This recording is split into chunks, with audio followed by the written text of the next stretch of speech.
éternel, ce matin nous venons dans ta présence encore, oh Dieu. La Bible déclare que là où deux ou trois sont réunis en ton nom, tu es présent. Nous te confions ce moment. Nous te confions ce culte, oh Dieu. Que tu sois le maître du début jusqu'à la fin. Mais je vais entonner ces chants qui me montent à cœur maintenant, ces chants qui disent gloire à ton nom Jésus, tu es mon rocher, ma forteresse, mon libérateur, je me confie en toi. Alléluia. Gloire à ton nom Jésus, gloire à ton nom Jésus, tu es mon rocher, tu es ma forteresse, mon libérateur, je me confie en toi. Gloire à ton nom, Seigneur Jésus.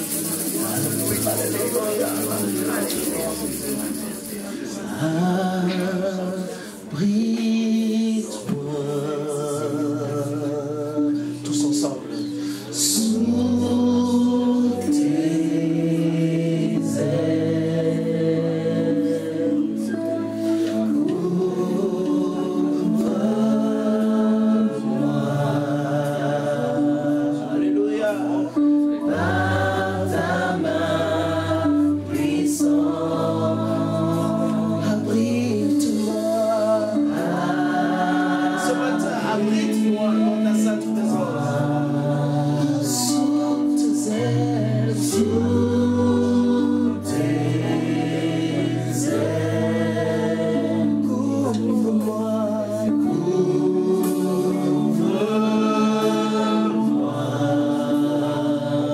Alléluia. Par ta main puissante. Merci les océans se déchaînent.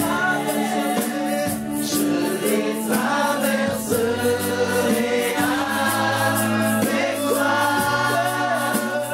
Terre, tu domines les tempêtes. Je suis tranquille, car tu es là. Je suis tranquille. Est-ce que quelqu'un veut le confesser avec moi? La Bible déclare celui qui demeure sous la coupe du trône repose alors.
Chaque midi, chaque soir, tu es là, ta présence est là.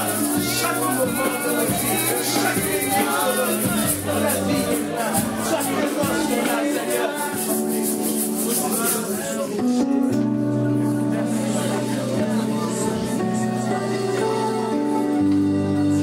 Car tu es là.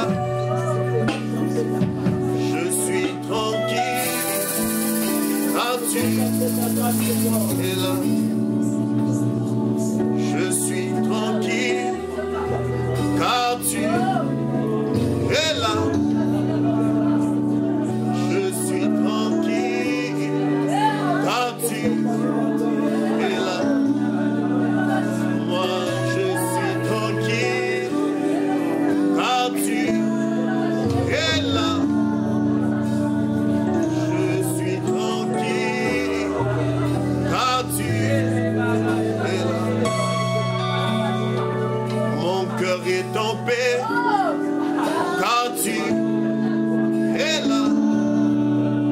Et je suis tranquille, car tu es là.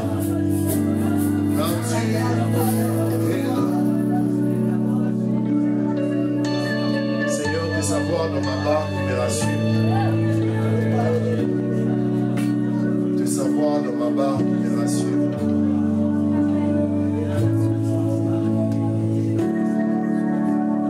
Tes savoirs dans ma barque me rassurent.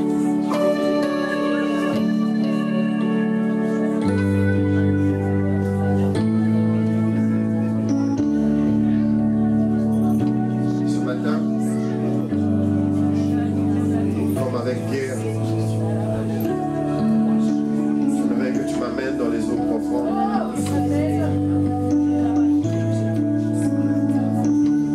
Là où un miracle est impossible.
emmène-moi. Là où ta présence devient manifeste. Là où je prie te voir face à face. Emmène-moi. Emmène-moi. Là où le monde ne peut arriver. Papa, emmène-moi. Emmène-moi. S'il te plaît, emmène-moi. Là où je prie te voir face à face. Dans les profondeurs de ta sainteté.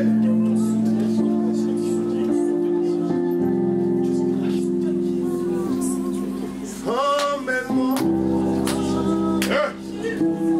Conduis-moi.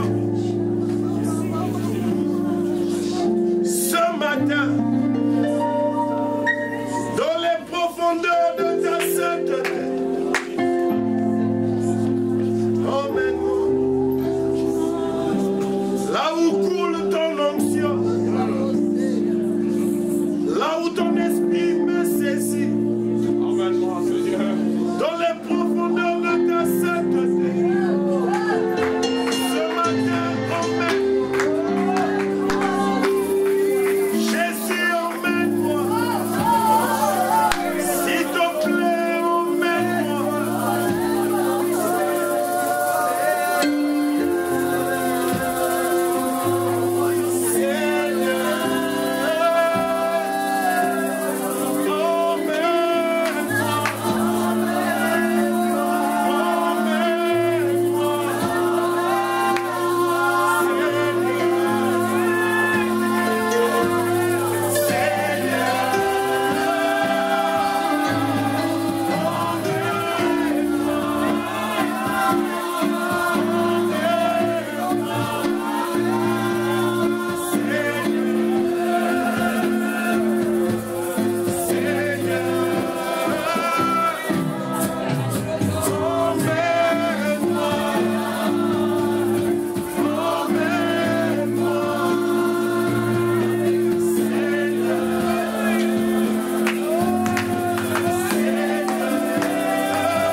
Sans rien retenir.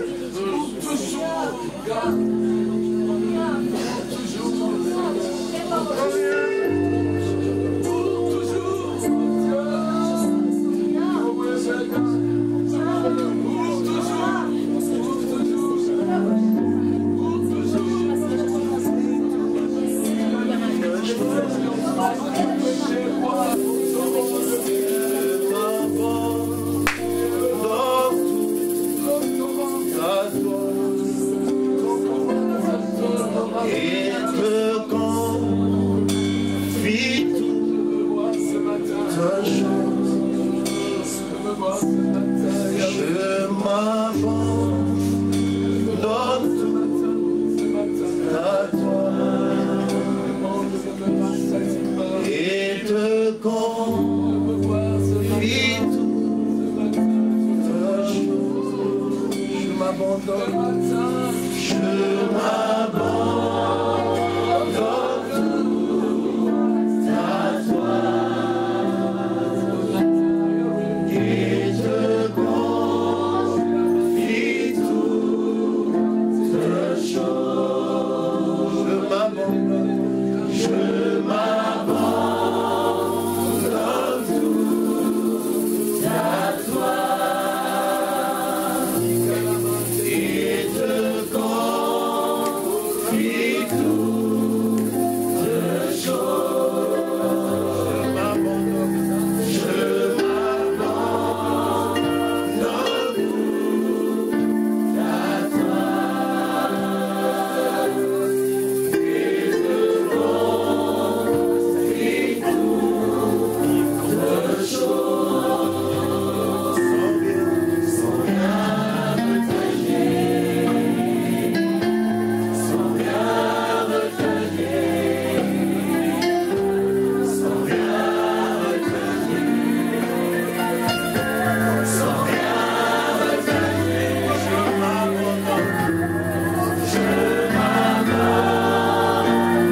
Disposons nos cœurs à recevoir ce que tu as à nous ce matin.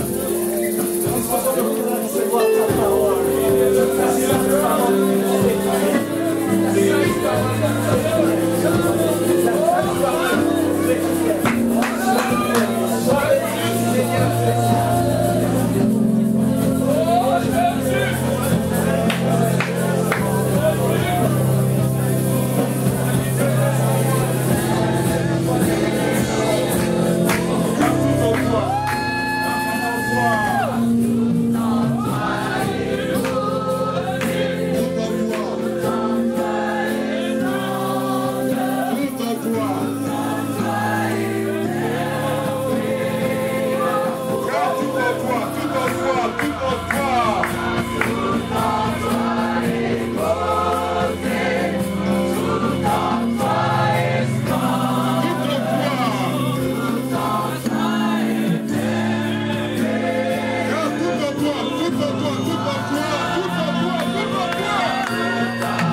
Pendant quelques minutes,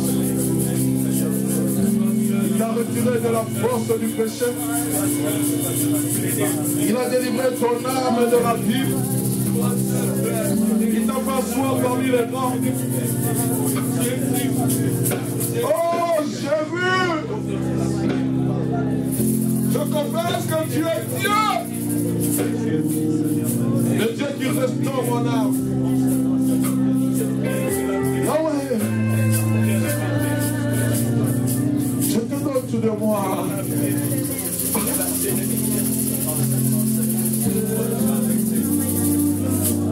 Je te donne.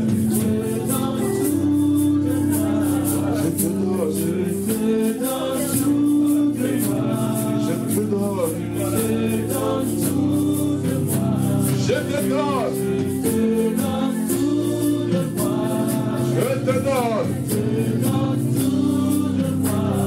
Je te donne. Je te donne.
Seigneur, nous prions que tu sanctifies ta parole.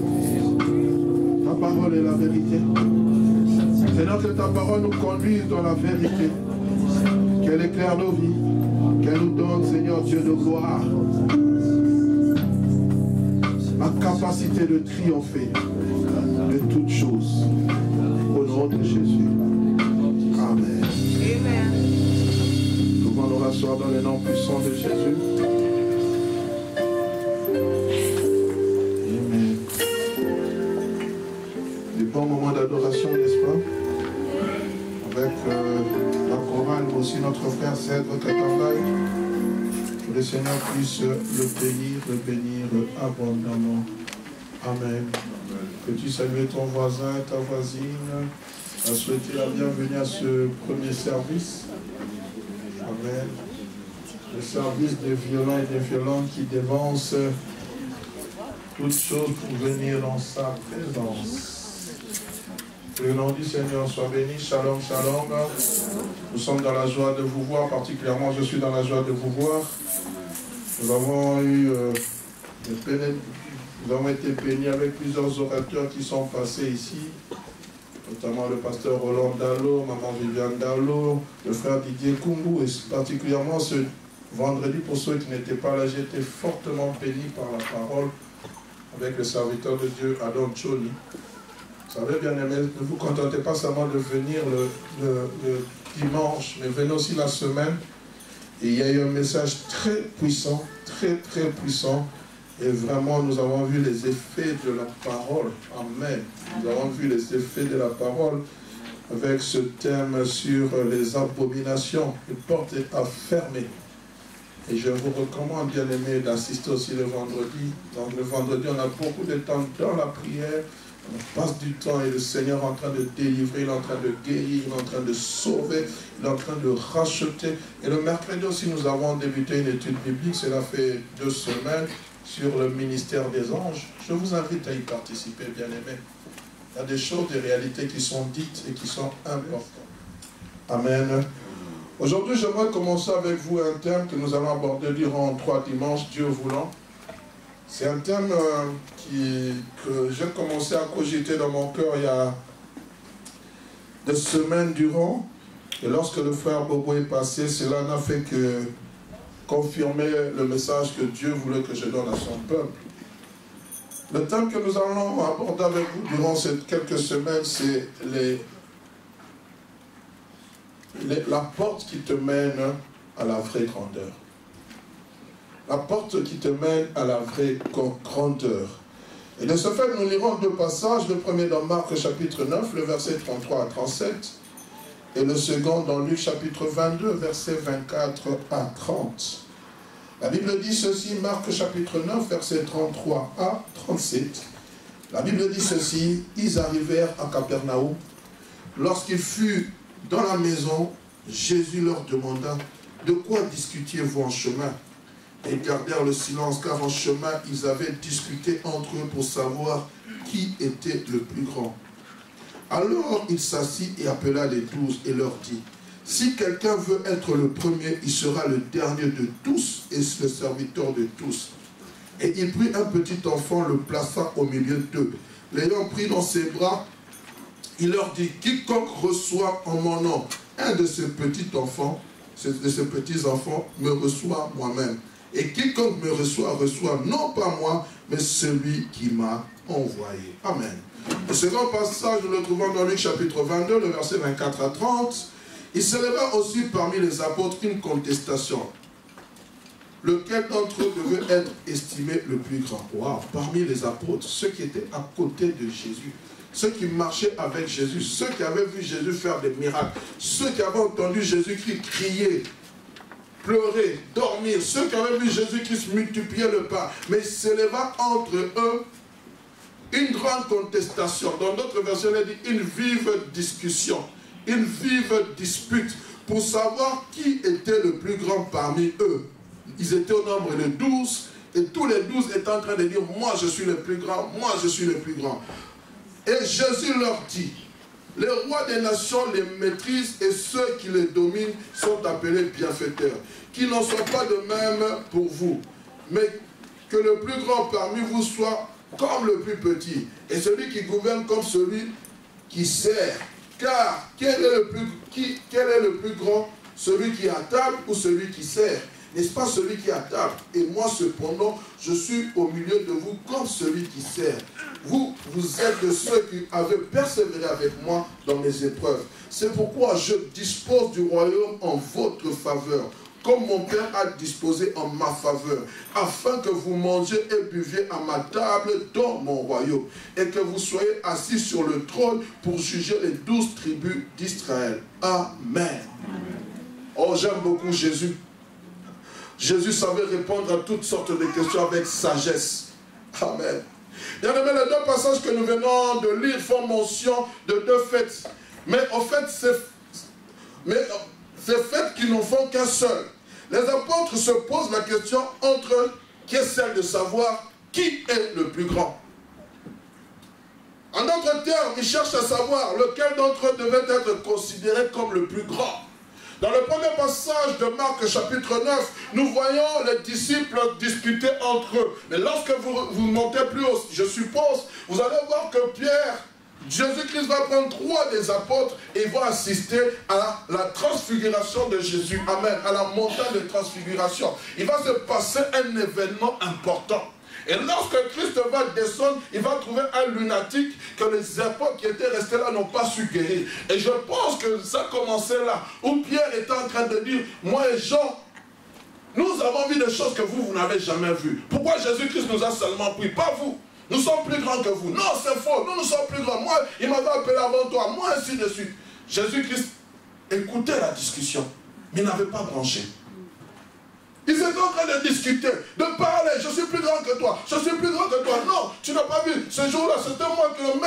Moi, je pose ma tête sur la poitrine de Jésus. Et la Bible dit qu'on appelle, moi, je suis Jean, le disciple que Jésus aime le plus que vous tous. Et Jésus-Christ connaissait toutes choses. Il va leur poser la question, de quoi discutez-vous en chemin? Il faut garder silence. Personne ne va dire un mot. Et Jésus-Christ va s'asseoir, il va amener un petit enfant. Il va dire, la première des choses que vous devez savoir, celui qui va être le premier, qui commencera par être le dernier et serviteur de tous. Et le second passage, parce que ce sont 2 faits différents, alors qu'ils étaient en train de préparer la Pâque, alors que Christ devait mourir, les disciples se disputent encore. Et cette fois-ci, c'était une vive discussion auquel le maître va assister. Et c'était toujours la même chose. Qui est le plus grand? Amen. Qui est le plus grand? Et le deuxième passage dit, ils auront une vive discussion devant leur maître. Que fit le maître? Il va leur donner un principe de la vraie grandeur selon le royaume de Dieu. Amen. Il va leur donner le principe de la vraie grandeur. Bien aimé, car nous, souvent, enfants de Dieu, nous recherchons la grandeur. Nous aimons la grandeur. La grandeur selon Dieu ou selon le monde. Nous aimons nous baser sur ce fameux passage lorsque nous lisons la parole de Dieu. Dieu dit à Abraham, je rendrai ton nom grand. Waouh Seigneur, je voudrais aussi que tu rendes mon nom grand. Mais tu sais les épreuves par lesquelles Abraham est passé? Est-ce que tu peux supporter ce genre d'épreuves? Il a dit à Josué, aujourd'hui je commencerai à t'élever devant Israël. Et tout Israël saura que je suis avec toi, comme j'ai été avec Moïse. Oh Seigneur, fais de moi comme, élève-moi comme Josué. Mais tu sais comment Josué a commencé pour être élevé? Tu connais? Lis l'histoire d'Exode. J'en parlerai les dimanches qui suivront. Seigneur, élève-moi. J'ai besoin d'être élevé, j'ai besoin d'être reconnu, j'ai besoin d'avoir un grand ministère. Mais qui vous dit que le grand ministère, c'est ce que Dieu dit grand? Ou c'est ce que le monde dit grand? Quelquefois, je suis sidéré quand on présente des serviteurs de Dieu. Nous avons l'honneur de recevoir un grand serviteur de Dieu.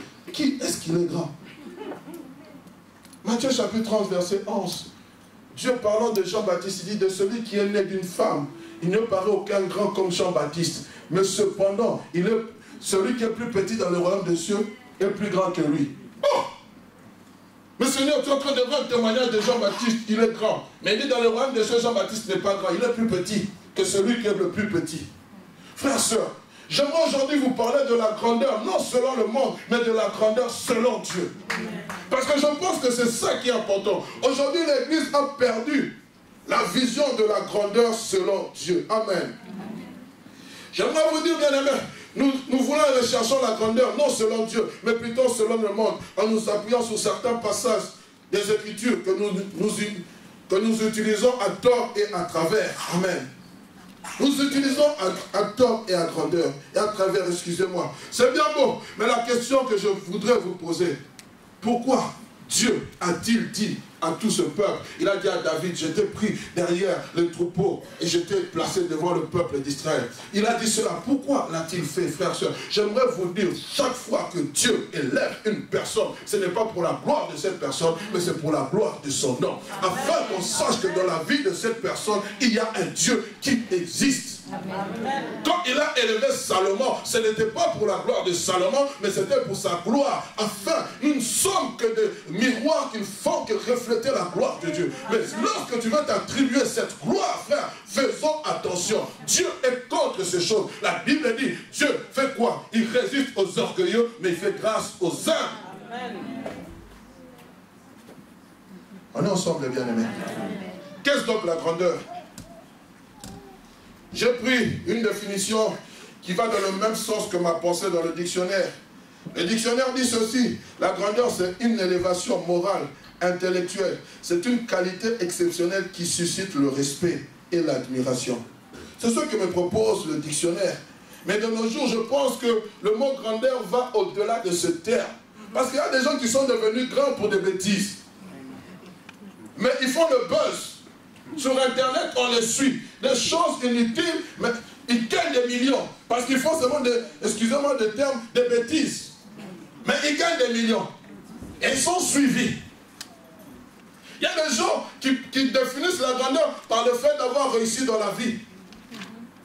D'avoir des millions en compte en banque. Ça, c'est le monde qui nous définit cela. La grandeur par le fait d'avoir fait de hautes études. D'avoir un bon travail. La grandeur par le fait d'avoir un bon compte fourni, bien garni. Et d'autres aujourd'hui, avec nos musiciens, ont défini la grandeur par le nombre de vues sur YouTube ou sur... Quand ils ont fait le concert, on dit plus de 100 000 personnes sont venues assister à ce concert. On dit ils sont grands. C'est ça que le monde nous propose comme grandeur, bien-aimés. Voilà l'image que la société nous communique. La grandeur comme en faisant des grands exploits où nous avons réussi. Et aujourd'hui, ce qui est dommage, c'est que l'Église aussi tombe dans ces pièges. Méga réveillons. Mais frère, est-ce qu'on doit faire des méga réveillons? Méga concerts. L'une des plus grandes églises du monde. Parce qu'il y a 100 000 personnes qui viennent au culte. Oh, j'aspire à ces choses. Mais est-ce que devant Dieu, cette église est grande? On est ensemble, bien aimés. J'aimerais vraiment que nous puissions comprendre. Et nous, si chrétiens, nous tombons dans ce piège, comme tout, comme les disciples sont tombés dans ce piège, je vais être grand. Je vais être grand, un grand pasteur. Et on commence à se faire des cartes de visite. On donne des cartes de visite parce qu'on veut entrer dans cette sphère. On commence à se donner. Frères, sœurs, j'aimerais vous dire, ce n'est pas un homme qui élève, mais c'est Dieu qui élève. Ce n'est pas un homme qui élève. Ce n'est pas le fait parce que tu as des cartes de visite remplies dans ta poche que tu es en train de donner part et d'autre que tu deviendras grand. Non, quand tu es enfant de Dieu, laisse le Dieu faire ce qu'il a décidé de faire. Amen. Bien aimé, j'aimerais vous dire, attention, je ne dis pas qu'en tant qu'être humain, viser ces choses, avoir fait de hautes études, réussir dans la vie, c'est mauvais. Je ne le dis pas. Je ne veux pas le dire que c'est mauvais, parce que je pense que nous tous, nous aspirons à réussir dans la vie, n'est-ce pas? Je ne voudrais pas que vous dites, pasteur a dit que les études étaient mauvaises, pasteur a dit que avoir un compte bien garni est mauvais. Non, mais j'aimerais vous dire, cela ne définit pas ta grandeur. Amen. Cela ne dit pas que tu es grand. Amen. Et même si tu es grand selon le monde, mais dans le royaume de Dieu, tu n'es pas grand. Amen. Si le monde se fait des courbettes devant toi, une fois que tu entres dans la présence de Dieu, c'est toi qui dois faire des courbettes devant Dieu. Amen. Amen. Amen. On est tombé dans ce piège-là, même nous serviteurs de Dieu. Quelquefois aussi, les chrétiens ne nous aident pas. Oh, j'ai beaucoup aimé mon pasteur, le pasteur Jacques-André Verneau. C'était un homme humble. Chaque fois quand il venait la semaine, on se précipitait pour prendre son sacoche. Il disait, sa sacoche, excusez-moi. Il disait, frère, tant que j'ai la force, je porterai mon sac. Il disait, tant que j'ai ma force, laissez-moi porter mon sac. Pourquoi? Parce qu'il ne voulait pas tomber dans ce piège. Amen. Et nous tombons aujourd'hui beaucoup dans ce piège. Parce qu'aujourd'hui, vous nous mettez sur un piédestal qui n'est pas le nôtre.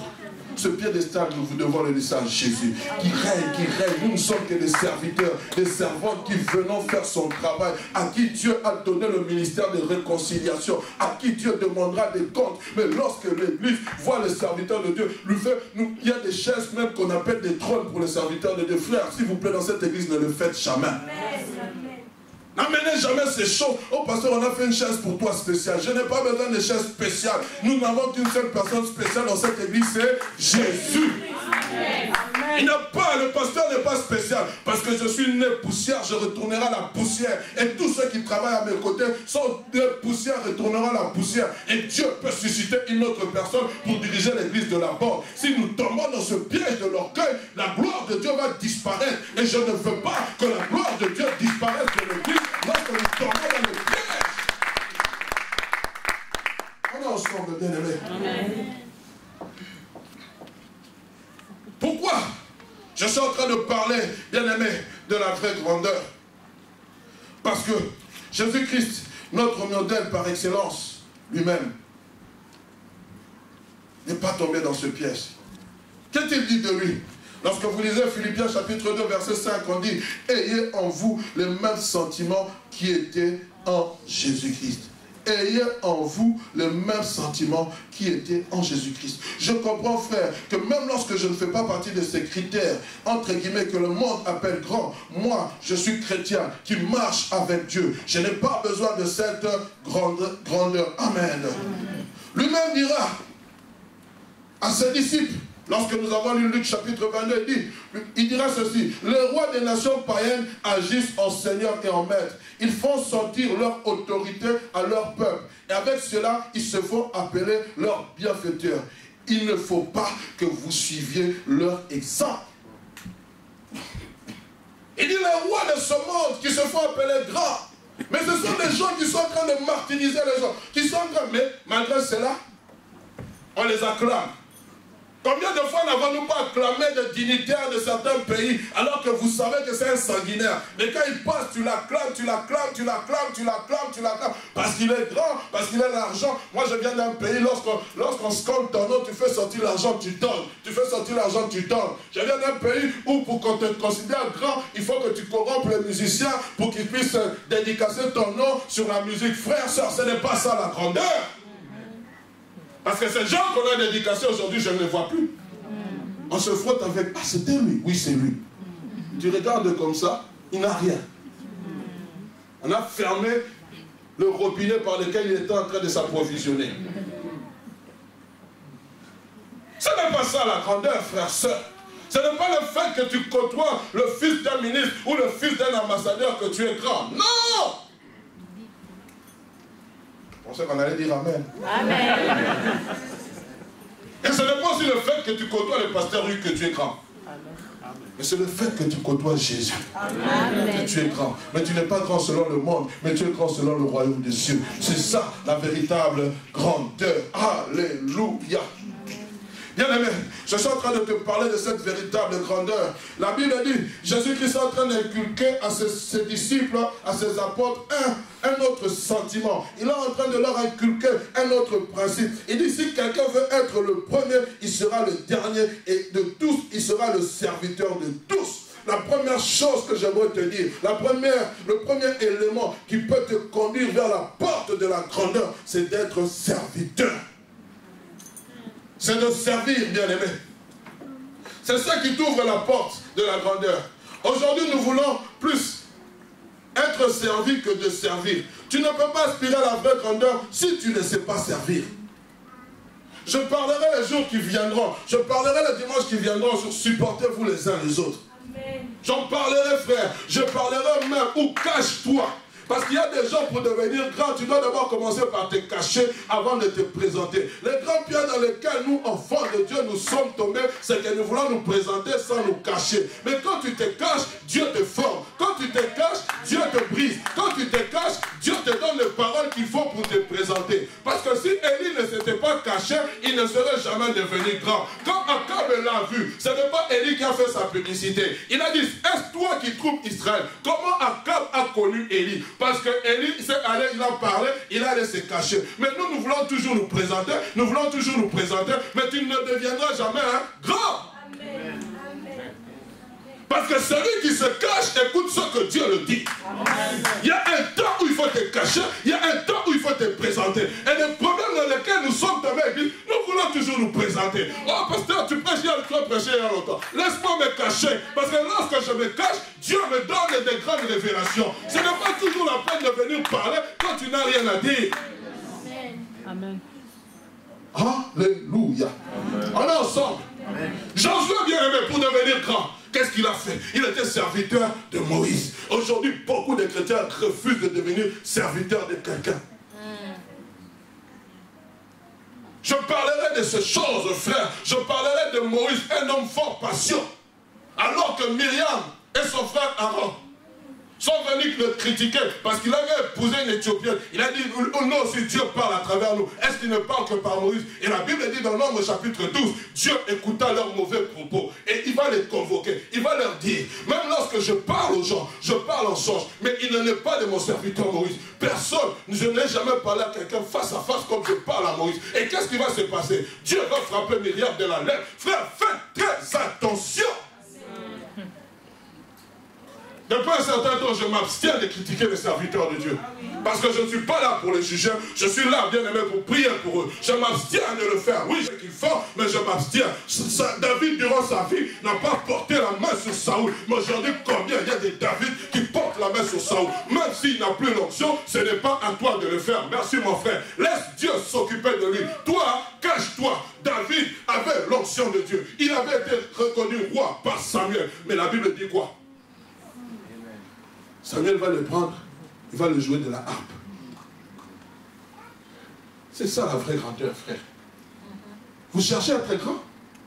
Oh, moi je ne peux pas, moi je ne peux pas, moi je ne peux pas. Tu es qui? Qui es-tu? Aujourd'hui j'aimerais parler à ton cœur pour que tu comprennes, frère, que tu puisses comprendre que Dieu est en train d'appeler à son église à venir le servir avec un cœur intègre, avec un cœur sincère, mais avec un cœur aussi brisé. Amen. Je peux continuer? Amen. Je sais qu'il n'y aura pas beaucoup d'amen. Qu'importe, je prêche l'évangile. Je disais, bien aimé, la première chose qui nous ouvre les portes de la vraie grandeur, c'est servir. Aujourd'hui, nous voulons servir que de servir. Tu ne peux pas aspirer à la vraie grandeur si tu ne sais pas servir. Voilà l'une des caractéristiques de la vraie grandeur. C'est servir, bien aimé. Je ne veux pas parler de ce service où on vient rendre seulement un travail. Non, c'est un état d'esprit et de cœur que nous devons posséder et qui s'exprime par un désir de servir Dieu et les hommes. Amen. Servir, bien aimé, ce n'est pas considérer ses propres intérêts, mais c'est considérer les intérêts des autres. Amen. Combien de temps passes-tu à prier pour ton frère? Combien de temps passes-tu à prier pour les autres? Mais combien de temps passes-tu à prier? La preuve, le vendredi, quand on dit prier pour telle chose, vous entendez les prières, mais quand on dit prier pour vous, j'entends les gens se lever, commencent à prendre autorité. Nous sommes devenus tellement égoïstes que nous pensons qu'à nous-mêmes. Est-ce que je mens? Non. Je ne mens pas, je dis la vérité. Et je le vois. S'il y avait comment on appelle, un appareil pour mesurer la prière, l'intensité de la prière, quand on commence à arracher ta bénédiction, vous allez entendre les gens déclarer des choses parce que ça concerne, ça lui concerne. Mais quand on dit prie pour ton frère, oh Seigneur, souviens-toi de lui. Alléluia. Alléluia. Alléluia. Seigneur, toi-même tu connais là où il est. Non, frère! Quand tu apprends qu'un frère est dans un moment terrible, tu te lèves comme si c'était ton propre. Seigneur, c'est mon intérêt. Je prends son intérêt comme étant le mien. Parce que je sais que lorsque je prends son intérêt comme étant le mien, toi, tu vas t'occuper de mon intérêt. Amen. Et que tu comprends ces choses, frère, nous allons parler de Jésus-Christ, notre modèle par excellence. Lorsque vous lisez le passage de Philippiens, vous allez comprendre, Dieu ne l'a pas seulement souverainement élevé comme ça, Dieu l'a souverainement élevé quand lui-même a décidé de se dépouiller de son autorité, quand lui-même a décidé de se dépouiller de ses attributs divins. Il a pris la forme d'un serviteur, se rendant sans serviteur de tout le monde, frère. Et c'est alors, et la Bible a dit qu'il a été obéissant, obéissant jusqu'à la mort à la croix. Et ce n'est qu'alors que Dieu l'a souverainement élevé. Frère, tu veux être élevé, commence, frère, d'abord par te rabaisser. Jamais Dieu ne peut élever quelqu'un qui est orgueilleux. Jamais Dieu ne peut donner des attributs, ne peut élever quelqu'un qui ne sait pas c'est quoi le brisement, qui ne sait pas c'est quoi le renoncement, qui ne sait pas c'est quoi le dépouillement, qui ne sait pas c'est quoi abandonner ses intérêts pour s'investir dans le royaume de Dieu. Jamais Dieu ne pourra t'élever et jamais Dieu ne pourra t'utiliser. Jamais tu imposeras les mains sur les malades et les malades seront guéris. Pourquoi? Parce que tu cherches ta gloire et Dieu est contre tous ceux qui cherchent leur propre gloire. Dieu cherche des gens qui ont besoin lorsqu'il fait ces choses. Seigneur, non à mon nom, mais à ton nom donne gloire. J'ai prié aujourd'hui pour ce malade, il a été guéri, mais je me cache. Mais quand nous faisons ces choses, nous voulons être vus. Que ça passe sur YouTube, que ça passe sur Facebook, que XY a imposé les mains et la personne a été guérie. Baliverne!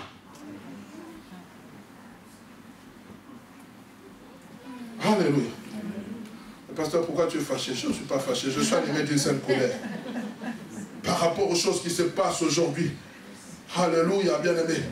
Bien-aimé, j'aimerais vous dire, voilà l'une des caractéristiques de la véritable grandeur. C'est un état d'esprit, de cœur que nous possédons et qui s'exprime dans un désir, servir Dieu et les hommes. Oublions nos titres, bien-aimés. Oublions nos positions. Oublions les positions et nos titres que nous donne la société. Et venons comme de petits enfants et mettons nos talents et nos compétences au service de Dieu et des hommes. Oh, bien-aimés, je suis tenté de dire, à mon époque, dans mon pays, il y avait un slogan. Mais malgré qu'il y avait ce slogan, on ne le mettait pas en application. Servir, oui. Se servir, non. Servir, oui. Se servir, non. À l'église ne vient pas te servir. Viens servir. Amen. Oh non, moi je suis venu. Et c'est ça le piège dans lequel nous sommes en train de tomber aujourd'hui. Viens à Jésus, tu auras ça. Viens, quand tu viens avec un intérêt.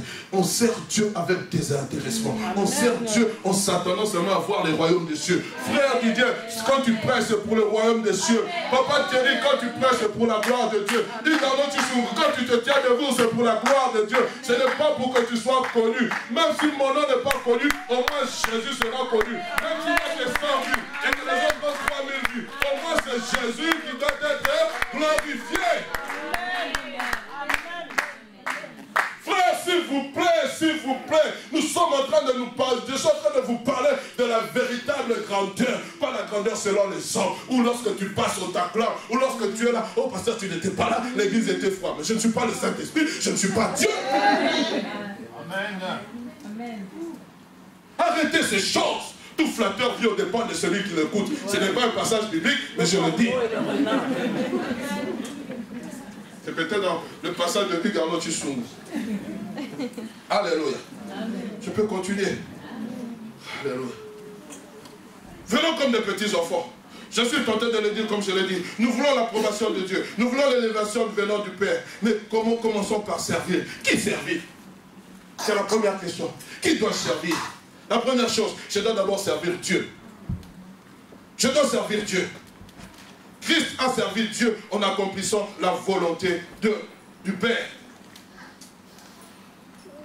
Jean chapitre 6, verset 38, il dit, car je suis descendu du ciel pour faire non ma volonté, mais la volonté de celui qui m'a envoyé. Je suis descendu du ciel non pour faire ma volonté. Je ne suis pas venu parler de moi-même, je ne suis pas venu me faire voir, mais je suis venu parler de mon Père. Mais lorsque l'Esprit de Dieu est venu, il est venu glorifier Jésus à travers les chrétiens. Moi, je ne suis pas venu, oh, j'aime Dieu. Dieu est magnifique. Il envoie son Fils, non pour que son Fils parle de lui, mais qu'il parle du Père. Il dit, quiconque m'a vu, a vu le Père. D'autres auraient dit, quiconque m'a vu, m'a vu. Mais il a dit, quiconque m'a vu, a vu le Père. Amen. C'est pour cela, frère, ne tombons pas dans ce piège-là de l'orgueil. Je viens d'une région, d'une tribu. Là, on commence à te vanter. Ah. C'est pour ça que l'adoration, même dans cette langue-là, elle est magnifique. Quand on commence à te vanter, frère, non. Il y a des gens qui sont prêts même à prendre l'argent du loyer. Commencez à donner. Au dehors de toi, il n'y a personne. Écoutez ce qu'ils disent. Je vous dis, non. C'est comme ça que je le dis. Quand maintenant on commence à adorer dans cette langue-là, et quand tu as l'argent, viens donner. Amen. Parce qu'on est en train d'élever le roi des rois. On est en train d'élever celui qui est assis sur son trône, frère. On est en train d'élever le Saint d'Israël. Même pendant la louange, j'ai vu une soeur venir se prosterner dans la louange. Elle a compris pourquoi on était en train de chanter. On ne chantait pas pour un homme, on chantait pour le roi des rois, on chantait pour le Seigneur des seigneurs, on chantait pour celui qui est assis sur un trône, pour celui qui vit d'éternité en éternité. La Bible dit toutes choses ont été créées par lui et pour lui. Et rien de ce qui a été fait n'a été fait sans lui. En tout, il est le premier de le nez de toute création. Frère, lorsque je viens l'adorer. Quand je sens que mon cœur est en train de tressaillir pour le roi des rois, même lorsque j'ai dit je t'aime. Amen. Oh, mais ça va aller dans la poche du pasteur. Ça ne va pas dans la poche du pasteur. Ça va dans la comptabilité de l'église. Amen. Amen. Amen. Je peux continuer, frère. Amen. Alléluia.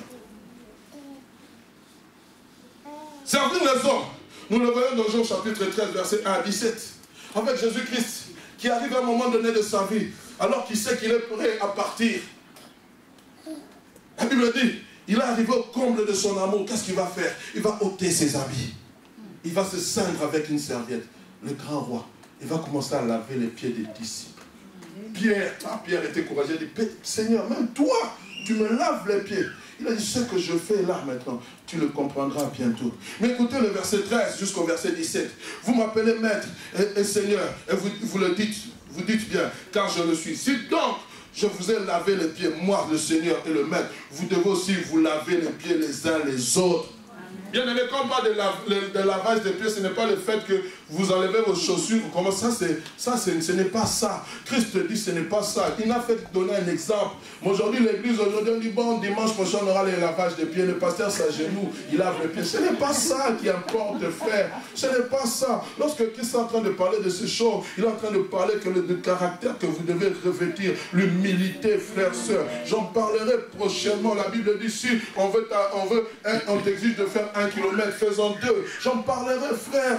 Frère, sœur, l'église aujourd'hui est en train de perdre la grandeur qu'elle avait, la gloire qu'elle doit avoir. La Bible dit, nous sommes l'épouse. L'époux reviendra chercher une église glorieuse. Mais frère, mais comment accéder à cette grandeur si les principes du royaume ne sont pas respectés dans l'église? Si nous voulons tous être les premiers, si nous voulons tous être les premiers, frères, sœurs, mais qui sera le dernier? Parce que les derniers deviendront les premiers. Ça, c'est le principe du royaume. Comment est-ce possible? Nous allons voir avec Jésus-Christ. Je peux continuer. Il dit, vous m'avez appelé maître et Seigneur, et vous le dites bien, car je le suis. Si donc vous avez lavé les pieds, moi le Seigneur et le maître, vous devez aussi laver les pieds les uns les autres. Car je vous ai donné un exemple, afin que vous fassiez comme je vous ai fait. En vérité, je vous le dis, le serviteur n'est pas plus grand que le Seigneur, ni l'apôtre plus grand que celui qui l'a envoyé. Si vous savez ces choses, vous êtes heureux, pourvu que vous les pratiquiez. Amen. On connaît ces choses. Et combien mettre ces choses en pratique? Comment? Combien? Combien d'entre nous mettons ces choses en pratique? On connaît. On lit la parole de Dieu tous les jours. Mais nous crions, Seigneur, je vais être grand, je vais être grand. Commence d'abord par devenir serviteur. Amen. J'aimerais te parler de 5 grandes vérités concernant le service. Bien aimé, tu dois savoir la première des choses. Le service de Dieu est une conséquence normale de notre salut. Dieu nous a sauvés pour servir. Dieu t'a sauvé pour servir. Je n'aimerais pas seulement parler de ce service que nous faisons à l'église. Parce que le premier service du chrétien, c'est l'adoration. Un chrétien qui ne sait pas adorer son Dieu ne rend pas un service agréable. Amen. Le premier service de tout enfant de Dieu, c'est l'adoration. L'adoration, c'est dire ce que Dieu est. Parce que si tu ne sais pas reconnaître ce qu'il est dans ta vie, alors comment tu pourras le servir à l'église? Parce que Dieu, avant de regarder ton service, il regarde d'abord ta personne. Est-ce que ton corps l'adore? Est-ce que tu l'adores? Comment tu peux venir servir quelqu'un que tu n'adores pas? Adorer Dieu, c'est-à-dire reconnaître sa grandeur. Adorer Dieu, c'est-à-dire reconnaître son autorité. Adorer Dieu, c'est-à-dire reconnaître ce qu'il est pour toi. Est-ce que tu reconnais qui est Dieu dans ta vie? Merci pour la réponse, ma soeur. Alléluia. Le service est une adoration, une célébration. Deutéronome chapitre 6, verset 12. Garde-toi d'oublier l'Éternel qui t'a fait sortir du pays d'Égypte, de la maison de la servitude. Garde-toi de l'oublier. Combien nous l'oublions chaque fois. Combien nous l'oublions. Oh, je le dis, j'ai beaucoup aimé la prédication de ce vendredi. Frères, sœurs, aujourd'hui, nous pouvons venir dans la présence de Dieu avec nos yeux, on vu n'importe quoi, on regardait n'importe quoi et nous venons sans nous purifier. Pourquoi? Parce que nous sommes devenus des experts. Nous sommes devenus des experts. Ne faites jamais le service de Dieu par expertise. Faites le service de Dieu par crainte et tremblement. Faites ça par crainte et tremblement. Même moi qui me tiens du haut de cette chair, je ne veux pas être un expert en prédication. Je sais si je dis ça, les gens vont crier. Je sais si je dis ça, les gens vont dire amen. Je sais si je dis ça. Non, j'aimerais que la parole de Dieu puisse couler comme un torrent de vie et communiquer sa vie. Quand tu viens pour adorer le Seigneur, quand tu nous conduis dans l'adoration, si je mets tel cantique, tout le monde va s'élever. Non! On peut rester avec un cantique durant tous les cultes et ça va faire du bien au peuple de Dieu. Je peux continuer. Deuxième des choses, le service de Dieu est exclusif. C'est-à-dire qu'on ne sert qu'un seul Dieu. Matthieu chapitre 4, verset 10, alors que Jésus-Christ est tenté par le diable, il dit, retire-toi, Satan, car il est écrit, tu adoreras le Seigneur ton Dieu et tu lui serviras lui seul. Dieu n'a pas besoin que tu serves 2 maîtres. Il n'a pas besoin. J'en parlerai plus bas. Le grand piège dans lequel nous tombons, frères, sœurs, ce que nous servons 2 maîtres et nous pensons que nous faisons le service de Dieu. Non. Troisième des choses concernant le service. Le service de Dieu est un privilège. Amen. C'est être privilégié que d'être au service de Dieu. 1 Corinthiens chapitre 3, verset 9. Car nous sommes ouvriers avec Dieu et vous êtes l'édifice, vous êtes le champ de Dieu, l'édifice de Dieu. Amen. Quatrième des choses que tu dois savoir, tout service à l'église est spirituel. Tout service. Même nettoyer les toilettes, c'est spirituel. Amen. Tu ne peux pas venir nettoyer les toilettes sans avoir prié. Parce que tu ne sais pas ce qui s'est passé. Ah oui? Ne tombons pas dans ces pièges. On pense qu'on est en train de faire un service. Non, c'est spirituel, frère. Amen. Tu commences par la prière, tu finis par la prière. Avant même de commencer, sanctifie-toi. Je parle à quelqu'un? Ouvrier, avant de commencer quelque chose, priez. Amen. Clôturez par la prière. Tout service est spirituel. Équipe de la louange. Il n'y a pas de passage qui dit chanter, c'est prier 2 fois. Oh non, nous chantons beaucoup, on n'a pas besoin de prier. Priez!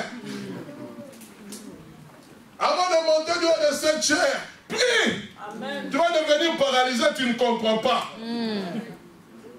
Ah oui? On ne meurt pas avec les choses de Dieu. Il n'y a que nous aujourd'hui, parce qu'on est sous le temps de la grâce, on fait tout comme on veut. On est ensemble. Priez, frère. Dis à ton voisin, prie. Même avant de manger, prie. Parce que la nourriture, non seulement elle est physique, mais elle est aussi spirituelle. Parce que lorsque tu deviendras, tu mangeras la nourriture, tu pourras accomplir la volonté de Dieu. Regardez les gens qui jeûnent et les gens qui ne jeûnent pas. Quand c'est vrai, je parle des gens qui mangent et ceux qui ne mangent pas. À un moment donné, quand tu jeûnes beaucoup, tu deviens faible, tu n'as pas la force. Et quand tu manges, tu as la force de bien travailler, n'est-ce pas? Et tu vas voir. C'est pour cela, frères, c'est vous qui aimez les jeunes. Il y a un temps pour jeûner, il y a un temps pour manger. Amen. Je parle à quelqu'un, soyez équilibrés. Ne créez pas de maladie dans votre corps et tu viens dire c'est le diable qui a logé. Dieu nous a donné l'intelligence et la sagesse pour savoir comment gérer notre corps. Amen. Quand tu jeûnes beaucoup, avant de bien jeûner, commence d'abord par réduire la quantité de nourriture. Parce que ton estomac va se rétrécir. Bois beaucoup d'eau pour évacuer les toxines qu'il y a dans ton corps. Il ne faut pas venir à l'église, on avait programmé un jeûne. Non, frère, bois de l'eau. Et quand tu sais que le médecin t'a prescrit un médicament à prendre, viens nous voir. Nous allons prier pour toi, mais nous allons te dire, si tu n'es pas convaincu, frère, prends le médicament. Il ne faut pas dire, non, le pasteur a dit de ne pas prendre le médicament parce qu'on est en jeûne et prière. Faites très attention, frère. Tu vas mourir avant, Dieu va te dire, qu'est-ce que tu fais ici? Je te servais dans les jeûnes et dans la prière. Elle dit, mais moi, quand je t'ai donné l'intelligence et la sagesse. On est ensemble? Je n'ai pas dit qu'il ne faut pas gêner. Parce que quand ça sera vendredi, ah, pasteur a dit qu'il ne faut pas gêner, et moi je ne veux pas gêner. Non! Soyez équilibrés. C'est important, mes amis. Et surtout, ne faites pas gêner vos enfants. Oui, parce qu'il y a d'autres qui font gêner les enfants par force.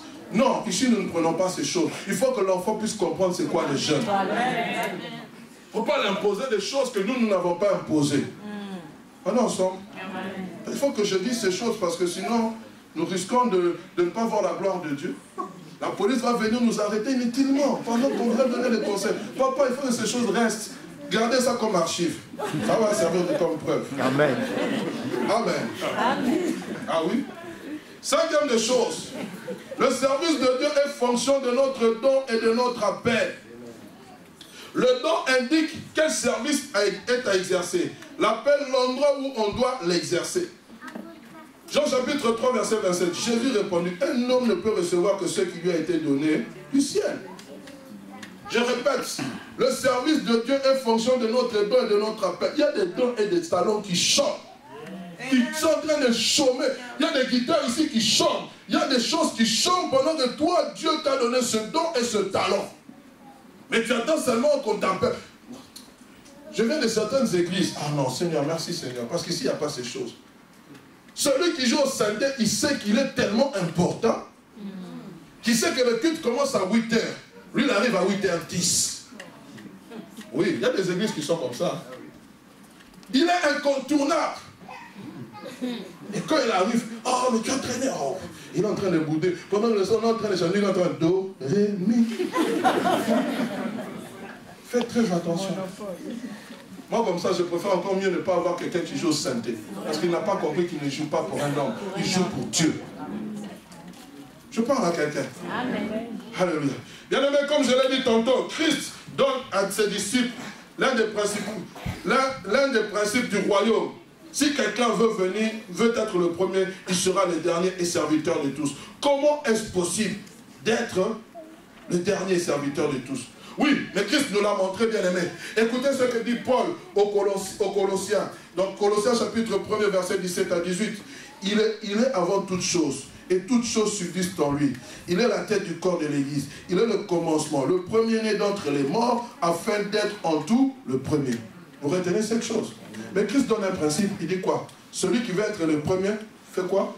Commence par devenir le dernier et serviteur de tous. La Bible s'explique par la Bible. Jésus-Christ, lorsque l'apôtre Paul parle de Jésus-Christ en tant que la primauté de toutes choses, l'œuvre de la croix avait été déjà accomplie. Mais écoutez ce que lui-même l'apôtre Paul écrit dans le livre de Philippiens, chapitre 2, versets 6 à 11. Pour être le premier en toutes choses, Jésus-Christ a commencé par être le dernier, par être serviteur. Écoutez ce que la Bible dit. Lequel, existant en forme de Dieu, n'a point regardé comme une proie à arracher d'être égal avec Dieu. Mais il s'est dépouillé lui-même, en prenant la forme d'un serviteur, en devenant semblable aux hommes. Ayant paru comme un simple homme, il s'est humilié lui-même, se rendant obéissant jusqu'à la mort, même jusqu'à la mort de la croix. C'est pourquoi aussi Dieu l'a souverainement élevé et lui a donné le nom qui est au-dessus de tout nom, afin qu'au nom de Jésus, tout genou fléchisse, dans les cieux, sur la terre et sous la terre, et que toute langue confesse que Jésus-Christ est Seigneur à la gloire du Dieu le Père. Mais bien aimé, quand ces choses se sont accomplies, c'est parce que Christ d'abord s'est dépouillé. Il a ôté tous ceux qui pouvaient être considérés comme ses attributs de gloire. Frère, soeur, tu ne peux pas devenir le premier en commençant par devenir serviteur. Christ nous donne l'exemple. Lorsque la Bible dit, on lui a donné un nom au-dessus de tout nom, c'est parce qu'il a pris la forme d'un serviteur. Il a dit aux disciples, mais je suis venu. Au lieu de manger à la table, je suis celui qui sert. Oh frère, je suis en train de parler. Il y a des gens à cet instant. Le Seigneur n'a pas cœur de vous dire, Dieu vous conduira dans une destinée glorieuse. Mais il veut que vous commenciez par être serviteur. Il veut que vous commenciez d'abord à être brisé. Ne pense pas, frère, que tu pourras atteindre les hautes sphères de la société si tu n'es pas brisé, si tu n'es pas dépouillé, si tu ne commences pas par devenir serviteur. Je suis en train de prier même que dans cette église, même s'il y a des premiers ministres, nous avons même des futurs, je ne sais pas, PDG, ADG. Mais quand il vient dimanche, il est au service d'accueil. Il fait le service comme s'il avait, même si dehors il y a des gardes du corps qui l'attendent. Frère, soeur, ici, il n'est que frère. Frère, vous allez bien? Oui. Quand il sort, bon, son excellence, vous allez bien? Oui. Amen. Pourquoi je parle de ces choses, frère? Parce que l'église aujourd'hui, nous pensons seulement pour servir Dieu, il faut pas avoir des titres. Moi, je suis quelqu'un dans la société. Frère, allez dans les pays anglophones. Vous allez voir des gens qui ont l'argent, mais qui servent Dieu avec humilité. Ce n'est que chez nous, les francophones, où on pense qu'on a l'argent, que même dans l'église, il faut qu'on vous fasse des courbettes. Si vous pensez que moi, je vais le faire, vous avez fait fausse route. Amen. Je vais vous respecter par rapport au rang que la société vous donne. Oui, mais ne pensez pas que je vais vous faire des courbettes. Frère, c'est la seule courbette que je peux faire, c'est devant le roi des rois, le Seigneur des seigneurs, le Dieu tout-puissant. L'église est tombée dans ce piège-là. Frère, soeur, parce que Dieu, non, on doit avoir une place spéciale pour toi. Pourquoi je parle de ces choses? Parce que notre église est appelée à devenir grande, pas selon les hommes, selon Dieu, mais les caractéristiques qui doivent faire, qui doivent naître dans cette église. Bien aimé, c'est l'humilité, c'est le renoncement à soi. Frères, sœurs, ne regardez pas votre vie, la société vous annule. Je sais que la société, quand elle vous voit, elle fait des courbettes devant vous. Mais s'il vous plaît ici, ne respectez, c'est Dieu, c'est Dieu, c'est Dieu, c'est Dieu, c'est Dieu. Oui, la Bible dit que lorsqu'il y a des autorités, nous devons les prendre en considération. Je ne dis pas que nous devons les mépriser. Mais frères, sœurs, ne donnez jamais la place à une autorité par rapport à Dieu. Aujourd'hui, nous ne sommes pas côtoyés. Mais d'ici là, quand il y aura des élections, quand on entendra parler de l'église de la Borne, vous allez voir même des bourgmestres venir entrer. Mais je vous dis déjà, chez nous, ces choses n'existent pas. On va leur donner la parole pour qu'ils parlent. Frère, non. Cette chair est sanctifiée pour la prédication de l'évangile. Elle est sanctifiée, frère, soeur. Vous allez prendre quelqu'un qui ne vient jamais à l'église, qui ne connaît même ni de A, ni connaît ni alpha, ni oméga. Vous lui donnez la chair. Pendant que le soir, il est dans la maïkari, il est dans les cancans. Et vous lui donnez ici, il parle à l'église. Mais qu'est-ce qu'il dit?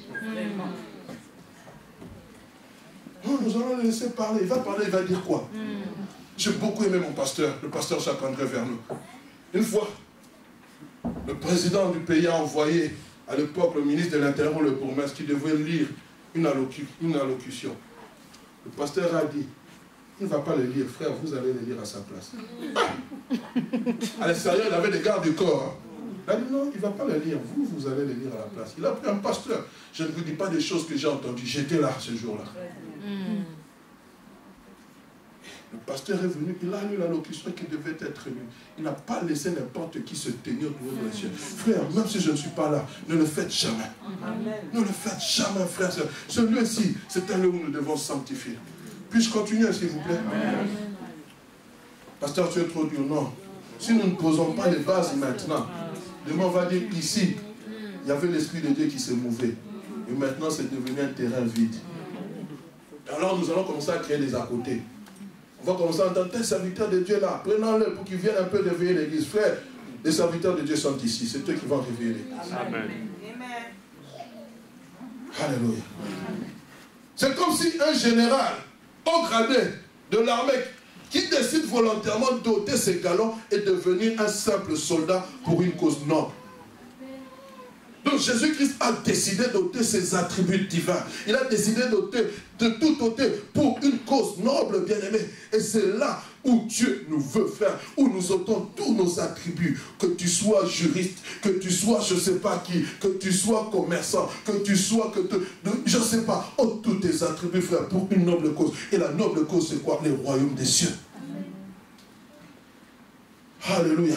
La question que nous devons nous poser, c'est de savoir comment servir. Christ a établi certains principes. Et j'aimerais parler de ces principes. Et nous allons clôturer par là, parce que le temps est déjà avancé. Lorsque vous allez dans Luc chapitre 2, versets 57 à 62, il dit ceci. Pendant qu'ils étaient en chemin, un homme lui dit, Seigneur, je te suivrai partout où tu iras. Ah, quelquefois, faites attention avec vos prières. Seigneur, je suis ivre de toi. Prends-moi, emmène-moi où tu veux. Quand il va t'amener dans les déserts, qu'est-ce que tu vas dire? Emmène-moi où tu veux. Quand il va te donner un homme qui ne correspond pas à tes attentes, Tu vas dire quoi? Regarde-moi Satan. Mais tu as fait une prière. Faites Faites très attention, frère. Et Jésus lui répondit, les renards ont des tanières et les oiseaux du ciel ont des nids. Mais le Fils de l'homme n'a pas un lieu où il puisse reposer sa tête. C'est pour cela que je suis contre ces gens qui disent, viens à Jésus, tu auras tout. Jésus dit, les renards ont des tanières. Tu veux me suivre, c'est bien. Les oiseaux des cieux ont des nids. Mais moi, fils de Dieu, fils de l'homme, je n'ai pas un endroit. Je suis comme un SDF. Donc quand tu vas me suivre, c'est une question de foi. C'est une question de folie. Suivre Jésus, frère, c'est une question de folie. C'est une question de foi. Ce n'est pas une question de calcul. C'est une question de fou, frère. Nous avons suivi Jésus avec des intéressements. Aujourd'hui, lorsqu'on parle d'un appel au ministère, les gens sont prêts, les sœurs sont prêtes à sauter sur le serviteur de Dieu. Frère, non! Un véritable serviteur de Dieu, avant de le servir, Dieu le dépouille, Dieu le brise, Dieu le forge, Dieu le range. Frère, sœur, il y a un chemin, parce qu'il veut que lorsque tu porteras la parole dans son cœur, ce sont des expériences que tu as vécues, frère, sœur. Je suis prêt à te suivre, mais je n'ai rien. Je n'ai pas d'endroit où dormir. Moi, c'est seulement la miséricorde, la charité. On m'accueille. Et quelquefois, je dors au salon. On est ensemble, frère. Je parle à quelqu'un. La deuxième personne lui dit. Et il répondit. Et la deuxième personne, excusez-moi, je vais retrouver pour ne pas me perdre. Mais le Fils de l'homme n'a pas de lieu. Et il dit à une autre personne, suis-moi. Mais écoutez ce que l'autre dit. Il répondit, Seigneur, parce qu'il a dit, le Fils de l'homme n'a point de tête. Il dit, Seigneur, permets-moi d'abord d'aller ensevelir mon Père. Mais Jésus lui dit, laisse les morts ensevelir les morts. Et toi, va annoncer le royaume des cieux. Ce n'est pas que Dieu a dit, laisse ton Père mourir. Ici, il dit, l'homme dit, permets-moi d'abord. Et c'est ce d'abord qui a tout cassé. Le grand problème que nous avons dans l'église, c'est que nous voulons servir Dieu. Mais Dieu n'est pas l'échelle de notre priorité. Dieu n'est plus notre priorité. La priorité, c'est les inquiétudes, les choses actuelles. Écoutons nos prières actuellement. Qui prie pour que le royaume de Dieu puisse avancer? Qui prie, qui jeûne pour que le royaume de Dieu puisse être en puissance et forte? Qui jeûne encore? Moi, aujourd'hui, quand nous jeûnons, c'est pour des besoins personnels. Quand nous jeûnons, c'est parce que nous avons l'échelle des priorités. C'est d'abord moi, ma famille, mes enfants. Je veux l'épanouissement dans mon foyer. Je veux. Mais Christ dit, laisse les morts enterrer les morts. Ce n'est pas une priorité. Dieu n'a pas besoin d'écouter ta priorité. Il a besoin que tu puisses, toi, entendre quelle est la priorité, le royaume des cieux. Amen. Et il dit à un autre, je te suivrai, Seigneur, mais permets-moi d'abord de prendre le congé de ceux de ma maison. Jésus lui répondit, quiconque met la main à la charrue et regarde en arrière n'est pas propre au royaume de Dieu. Christ ne parle même pas des disciples, il dit le royaume de Dieu. 3 potentiels candidats au service, mais tous ont été recalés. Pourquoi?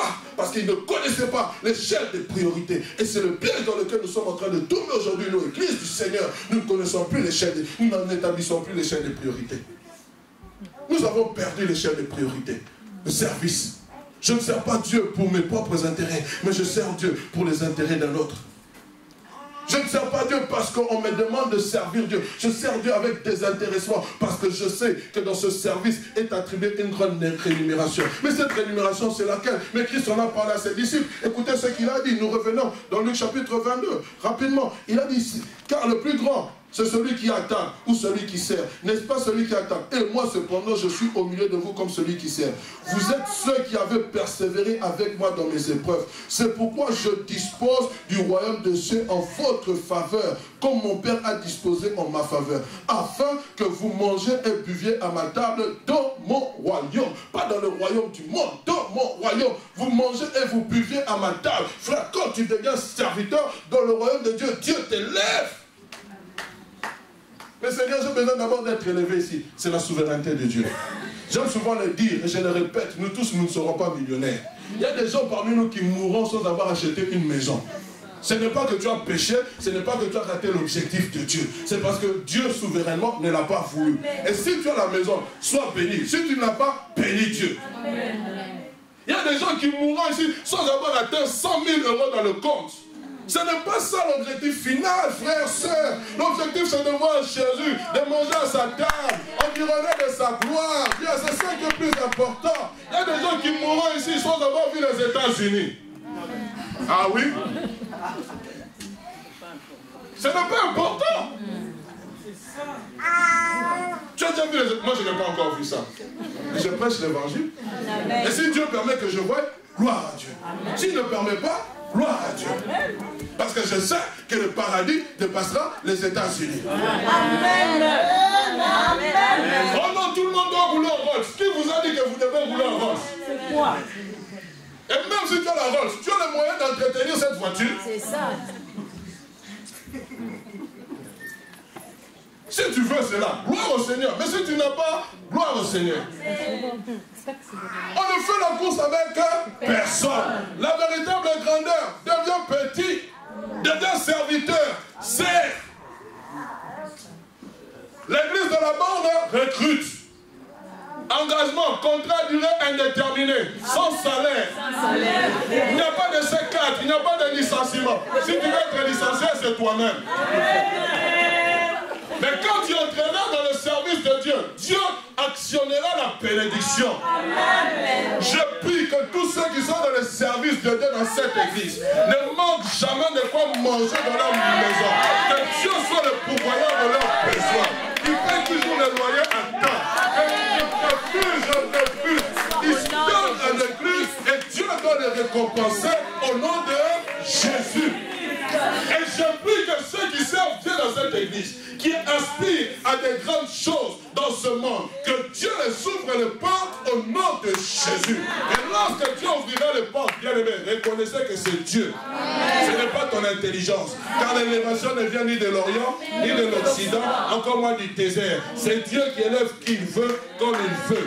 Est-ce que j'ai parlé à quelqu'un que mon Dieu vous bénisse,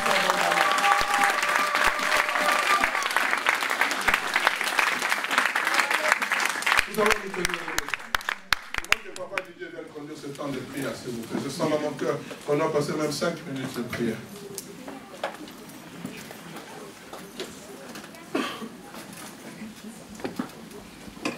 Gloire au Seigneur. Nous allons nous mettre debout. Bien-aimés, nous rappelons que l'objectif final, c'est le royaume des cieux. Ce jour-là, aux noces de l'agneau, qu'il y ait une place pour toi. Qu'il y ait une place pour toi. Alléluia. Alors nous allons prier le Seigneur. Nous allons prier que Dieu se saisisse de nos cœurs. Que Dieu nous aide à lever nos regards et le fixer sur son royaume. Alléluia. Nous allons élever nos voix, nous allons prier. Nous allons prier, bien-aimés, selon ce message que le Seigneur nous a donné. Alors mets-toi à prier. Commence à prier le Seigneur. Commence à prier le Seigneur. Oh, béni sois-tu, Seigneur. Tu ne parles pas en vain, Seigneur. Tu ne parles pas en vain. Seigneur, c'est toi qui, quand tu nous parles, c'est pour nous corriger, nous instruire, afin que nous soyons prompts à accomplir ta volonté. Seigneur éternel, je me présente devant toi, Seigneur. Seigneur, à ces moments, je viens au-devant de toi, oh Dieu. Seigneur, je viens avec mon cœur. Seigneur, Seigneur, la Bible dit, tu aimeras l'Éternel ton Dieu de tout ton cœur. Seigneur, je ne veux pas mettre une autre personne avant toi. Je ne veux pas mettre mon épouse avant toi. Je ne veux pas mettre mes enfants avant toi. Je ne veux pas mettre mon époux avant toi. Mais je veux que Jésus prenne le trône. Il s'assied sur le trône de mon cœur. Seigneur, prends la place. Seigneur, ce matin, je viens consacrer ma vie à Dieu. Ce matin, consacre ta vie au Seigneur. Prie, consacre ta vie à Dieu. Et je crois dans mon cœur, parce que jusqu'à présent, si tu es dans cette maladie, c'est parce que ta vie n'est pas totalement consacrée à Dieu. Mais donne le trône de ta vie au Seigneur. Dis au Seigneur, viens t'asseoir sur le trône de ma vie. Je me suis débattu par moi-même. J'ai essayé par moi-même. J'ai cru. Je me suis appuyé sur d'autres. Mais je n'arrive pas. Seigneur, c'est aujourd'hui l'opportunité t'est donnée. L'occasion t'est donnée. Appuie-toi sur le Seigneur. Bien-aimé, parle. Nous ne sommes pas en spectacle. Nous sommes devant Dieu. Nous sommes devant devant le Seigneur. Alors parle à Dieu, parle à Dieu, parle à Dieu, parle à Dieu. Parce que ton corps est le temple du Saint-Esprit. Ton corps ne t'appartient pas. Et si ton corps ne t'appartient pas et qu'il appartient à Dieu, alors tout ce que tu dois vouloir, tout ce que tu dois désirer, c'est te soumettre au Seigneur. C'est de te laisser conduire par le Seigneur. Alors abandonne-toi ce matin. Abandonne-toi au Seigneur. Seigneur, je viens m'abandonner. Je viens me recommander à toi. Seigneur, le monde a mis ses critères, mais je ne suis pas du monde. Seigneur, c'est pourquoi je veux me dépouiller des critères du monde. Je ne veux pas construire ma vie sur base des critères de ce monde. Je ne veux pas, Seigneur, voir les choses comme les communs de mortels peuvent le voir. Seigneur, illumine les yeux de mon cœur. Attire mon cœur à toi. Seigneur, remplis-moi, Seigneur, par ta présence. Que mes priorités, Seigneur, soient tes priorités. Seigneur, que mes désirs se tournent vers toi. Que mes désirs soient pour toi, Seigneur. Oui, je refuse que mes désirs soient imposés par le monde. Que mes désirs ne soient pas dictés par la télévision, ne soient pas dictés par l'écran de ce monde, par la manière de vivre de ce monde. Seigneur, je sais que je ne suis qu'un pèlerin. Je suis limité, mon temps est prévu et limité sur cette terre. Alors je ne veux pas m'encombrer, parce qu'un jour, je rendrai compte de ma vie à Dieu. Et je ne veux pas considérer, je ne veux pas mépriser la grâce qui m'est donnée cet après-midi, la grâce qui m'est donnée cet avant-midi. Je ne veux pas déconsidérer cette grâce, cette occasion qui m'est donnée de me réconcilier avec Dieu, l'occasion qui m'est donnée de m'approcher de Dieu.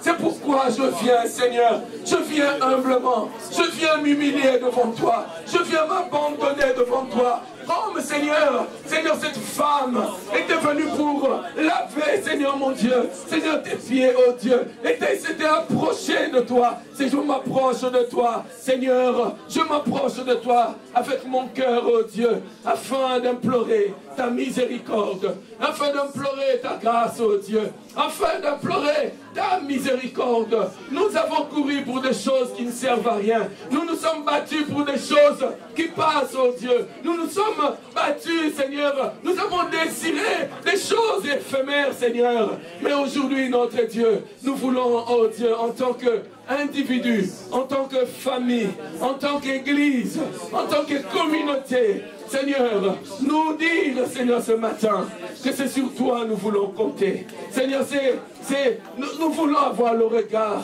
fixé sur toi, notre Dieu, notre Seigneur.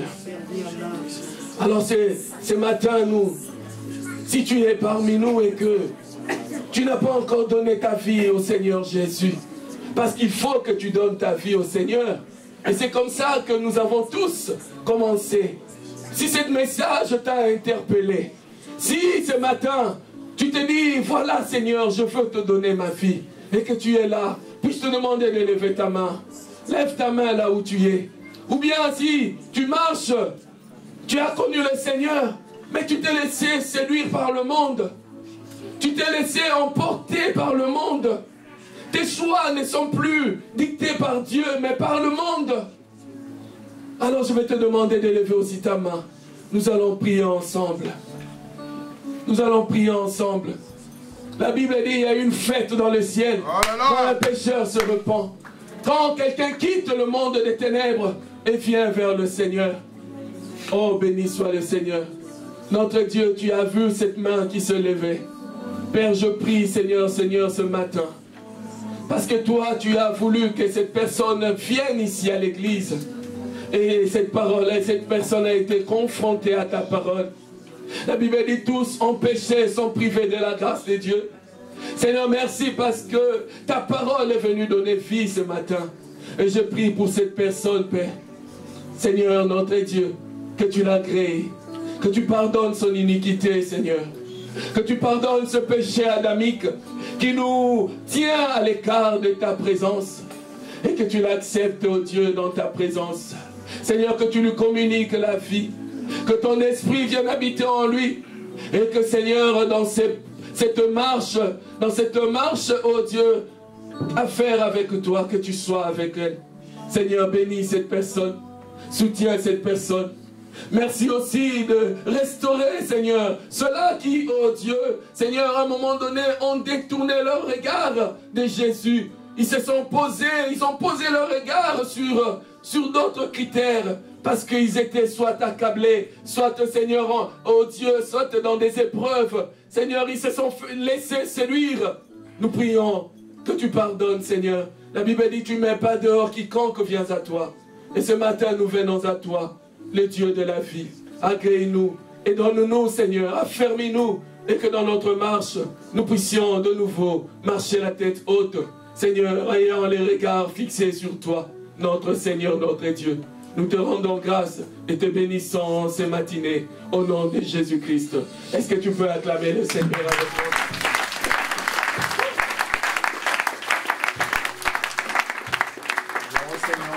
Je veux exprimer mon désir, celui de te chanter, papa.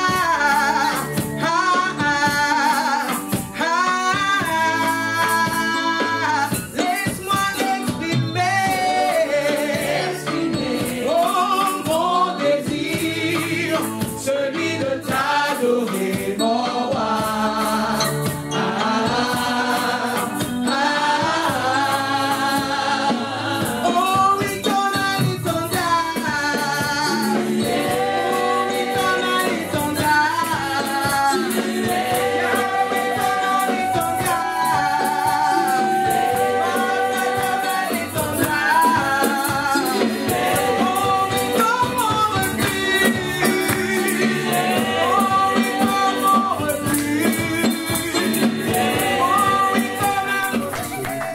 Sur son trône.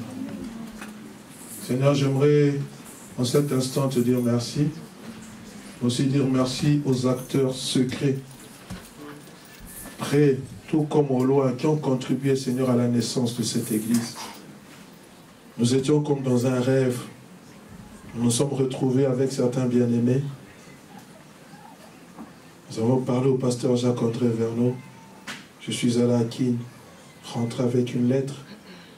Aujourd'hui, Seigneur, ce que nous voyons, ce n'est que le fruit de ta pensée, qui est en train de germer dans le cœur, non seulement de moi, mais aussi de plusieurs qui sont en ce lieu. Merci, Père, pour ce peuple qui vient chaque dimanche, qui écoute ta parole, mais aussi qui la met en pratique. Merci pour ces choristes, pour ces tantines de l'écodim, pour ces gens, ces frères et sœurs au service d'accueil, au département technique, au nettoyage, au social, à la jeunesse, qui œuvrent avec fidélité, avec une conscience pure, s'attendant à toi seul. Père, tu les bénis. Le temps me manquerait de citer chacun d'entre eux. Mais Seigneur, nous ne pouvons pas dire que si nous sommes ce que nous sommes, c'est grâce à nous-mêmes. C'est grâce à toi, mais c'est aussi grâce à leur soutien. Merci à ceux et celles, Seigneur, qui chaque fois met quelque chose dans le panier, offrande, dîme, action de grâce.